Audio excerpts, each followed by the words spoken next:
Hey guys, for a long while now, I've really been feeling like the Lord is wanting me to write my testimony down and share it with my Facebook friends.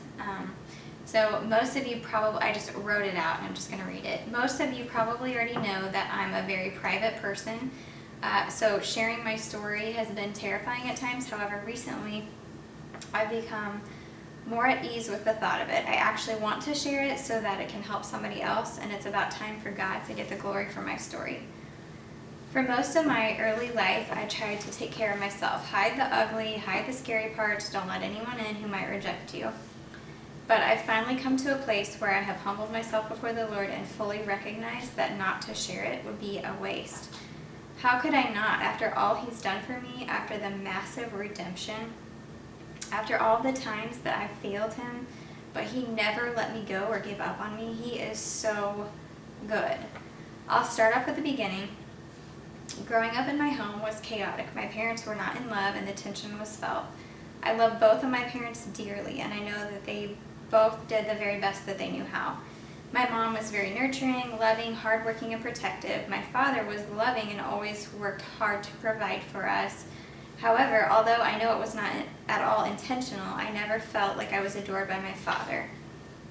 I felt like I had to earn his love and affection, like I wasn't special or worth attention. I want to be honoring to my father, and again note that I know he would never intentionally or purposefully want to make me feel that way. But in my little girl heart, that's truly how I felt, and I never expressed those feelings to anyone out loud. I just kept it all inside. To add to the feelings of not being enough, whenever I was in high school, I was diagnosed with scoliosis. I was absolutely mortified. I felt so ashamed and ugly. I craved attention from guys because I lacked the affection from my father. Now that I had this deformity, I felt like I had to hide it or I would be rejected. I would wear my hair down all the time, and I hated to go to school dances where I had to wear my hair up. I was made fun of more times than I can count, and allowed the messages from the world and from the voice of the enemy to completely devastate me. I just wanted to run away and hide. If I could go back in time and talk to myself as a little girl, I would say, "You are so valued and loved. The world will tell you that your value comes from what you look like, what you do, who you know, etc. But those are all lies. You were formed together in your mother's womb by the creator of the universe. He created you with such unique features, gifts, talents, and abilities that were carefully planned out before you were born. You will want to be beautiful. God actually placed that desire in you to be transformed into the image of His beautiful Son. Whenever you allow Him to transform your life, your inner beauty will shine. The world will flip it and make you think that you have to look perfect on the outside. Outward beauty will always fade away, but the inward beauty of the heart will last forever. And true beauty comes from a beautiful heart. Everyone has insecurities. You're not the only one. Talk to others about it. Healing comes when we are willing to be transparent. I started drinking alcohol and partying in high school. Then when I went to college, it got so much worse. I was out partying most of the time. I ended up breaking my nose and started taking pain medication for it. Whenever I took the medicine, I noticed that I could just numb my thoughts and not have to think about all of the things that were troubling my mind. This led to a very bad addiction. It was never my intention to become addicted, but I was trapped. I wanted to stop the cycle, but I couldn't seem to stop. I would have terrible withdrawals whenever I tried to stop. It got to the point to where I was skipping classes because I was just partying and sleeping. My freshman year, I started out on the dean's list, and by my senior year, I was not even going to classes anymore at all, for the most part, and failing. I ended up moving to Brazil, Indiana, to live with my sister and brother-in-law. They were a great influence on me. My brother-in-law was a pastor for a church in Brazil. He and my sister were pursuing Christ and were always trying to point me to Him.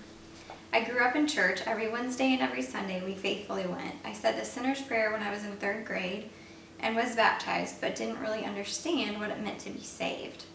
I didn't understand that Jesus wanted a personal relationship with me. I just thought I needed to be good and try not to sin in my own strength. Well, the truth was, I knew for sure I wasn't able to stop sinning. I knew that I had really bad habits and was so ashamed of myself and was sure that God was disgusted with me as well. Now I know the truth, which is that it absolutely broke his heart to see me living my life in such despair and dysfunction. He created me to know me and love me, to be known by him, and to bring him glory. I thought that moving to Brazil would help me to stop the addiction, but I was wrong. I found ways to get the medication and was still very much addicted. I remember one night specifically, I had taken so many pills that I felt like I couldn't breathe. My heart rate was slowing down, and I just knew that if I fell asleep, I wouldn't wake up. So I kept myself awake as long as I could and prayed to God that he wouldn't let me die. During this time, my family had no idea about the addiction. It finally got to the point to where I knew I needed help, and I really wanted help.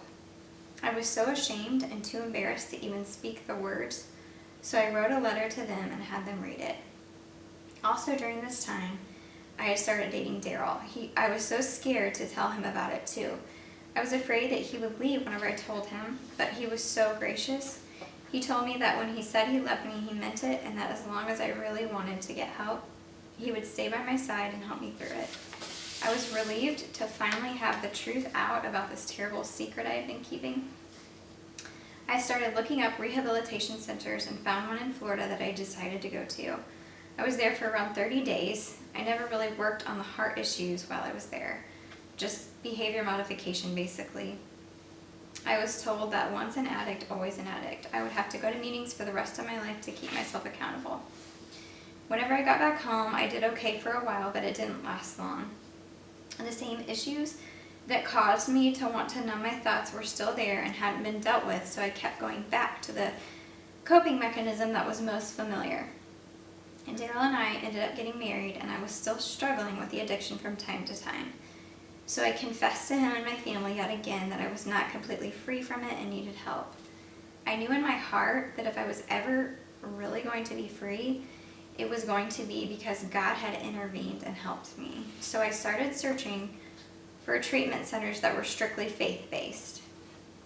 God led me to a Christ-centered residential treatment facility called Mercy Multiplied in Roseville, California. It was nothing like the secular rehabilitation center that I went to in Florida. It was a huge, beautiful house that was brand new and beautifully decorated. When I walked in the doors, I immediately felt loved, secure, and safe. At the rehab in Florida, I felt so much shame, disgrace, and hopelessness. The staff at Mercy were such a true picture of Jesus Christ. They were so full of grace and truth. They never once shamed me, but helped me to see that Jesus really did want to heal my broken heart and that he was not ashamed of or mad at me. That's where I really came to understand the grace of God fully and what it meant to have a personal relationship with the Lord. While at Mercy, I worked on the heart issues that were causing me to want to numb myself with medication. The most freeing thing they taught me was that Jesus could completely free and heal me of the addiction, and that I didn't have to live the rest of my life as an addict. I held on to that truth for dear life. We worked on healing life's hurts, forgiveness, renewing my mind, and how to stay free. God used Mercy to literally save my life, and I'm forever grateful for them. I should also add that it was completely free of charge for me to go there. The only thing I had to pay for was any kind of doctor visits, and we did some shopping and eating out once a week that we brought our own money for. Other than that, my housing, food, counseling, and everything that was provided for me was no charge to me. Mercy is strictly run on donations only, no government assistance. Everything that they had for us was top-notch. We ate mostly all organic food, went to concerts, had counseling sessions, and lived in a huge, beautiful home. I was at Mercy for around 5 months. I actually arrived there. It was either the day of or right after Daryl and I's 1-year anniversary. It was very hard to have to leave each other for so long, but we got to go on weekend visits around once a month. We both knew that the sacrifice was worth the cost. We knew that 5 months apart in exchange for me to be free was absolutely necessary and worth it. It seemed to be the only solution. I learned so much at Mercy. God did a great work in my heart, and I learned very practical and helpful tools to overcome my struggles and stay in victory. I wish I could say that I was completely surrendered and didn't hold anything back. But while I did experience a huge amount of freedom, there were still dark parts of my heart that I wasn't willing yet to expose and hand over to God. Thankfully, He knew ahead of time what I would be willing to give Him, and He was so patient and compassionate towards me. We worked through some really tough stuff. For the first time ever, I shared with my counselor all of the painful memories and hurtful words that were spoken to me about having scoliosis. Before then, I never ever talked to anyone about it other than telling my mom about a humiliating event at a cheerleading practice. I kept it all inside. It was too painful and embarrassing for me to talk about, so I kept it hidden. Yikes. Now I know that our secrets keep us sick, and that by hiding myself, I was giving myself a role that I was never meant to fill. God Himself is to be my hiding place, my refuge, my shelter, my comforter. Not only was I not letting other people in, I wasn't letting God in those places either. So whenever I finally gave in and exposed those areas to my counselor and to God, I cracked open the door for freedom. It wasn't easy. It was quite painful, but so worth it in the end. There were, however, other areas of my heart that I wasn't ready to expose while at Mercy. I really was in denial. I thought I had dealt with all the things that needed to be dealt with and was so ready to go home and be with my husband and to start fresh with freedom. I was free from the addiction to pain medication for quite some time. However, I was trying to shortcut my freedom and not go all the way with exposing all of the dark and hidden areas of my heart. I was so afraid of struggling and felt like since I left Mercy, I had to have it all together and be the perfect Christian girl. For a long time, I was so fake and hypocritical. I just presented a false self. I was just going through the motions, going to church, wanting to keep up an image that I didn't have any issues and look like I had it all together. I really had a lot of pride that needed to be dealt with. I needed to be humbled, and that did eventually happen. I fell a few times pretty hard. It wasn't quite like before where I couldn't stop, but more like I would stumble and then confess, and then stumble a while later and then confess. I can honestly say that now I have absolutely no desire to take any kind of medication to numb myself, and I have been completely free without any stumbles for many years now. One of the hardest parts of my story is to admit that I had struggles after Mercy. Pride was keeping me from admitting that I still needed some help. Around 5 years ago, I finally humbled myself and started to let God into every area of my heart, surrendering all. The Lord began to take me through a wilderness season of pruning off the dead things in my life. I had so many idols that I didn't even fully recognize. Beauty was a major idol. I still compared myself to others and was still hiding behind my hair, afraid to wear it up and expose my deformity to the world. I was living with such vanity. It hurts my heart to think about all of the time that I wasted living like that. But I don't stay stuck in that place. God is so good that He doesn't waste our pain. He takes our mess and He turns it into a beautiful message to share to the world of His redeeming power and love that can transform any broken life if yielded to Him. My reputation and image had such a strong hold on me, I could not stand the thought of anyone thinking badly of me. I can clearly see now that I was holding on to pride and fear of man so much. I was terrified to let people see the parts of my story that were so embarrassing to me. But now, I actually want to share these parts because I've been broken and humbled, and I want Jesus to have first place in my life. He gave it all for me whenever I did nothing to deserve it. And now it's time for me to give up my pride and to let Him get the glory for my story that He is due. Jesus really does change hearts and lives that are surrendered to Him. I know it's taken a lot longer than I'm proud of for me to get victory in certain areas of my life, but Jesus never gave up on me. He's not satisfied with having just parts of our hearts, but He wants the whole thing completely surrendered. I'm so grateful that He is in it for the long haul and never gives up on us. I finally feel so much freedom from the fear of man and what others think of me. I can honestly say that I feel comfortable wearing my hair up and exposing the parts of me that aren't perfect. I want to live my life for the audience of the only one who gave His life for me. Jesus has redeemed me, carried me through the darkness, freed me, sanctified me, counseled me, loved me, held me close, cherished me, hidden me, and protected me from falling away. He is truly my best friend. I know without a shadow of a doubt that I would be dead and gone without Jesus' intervention.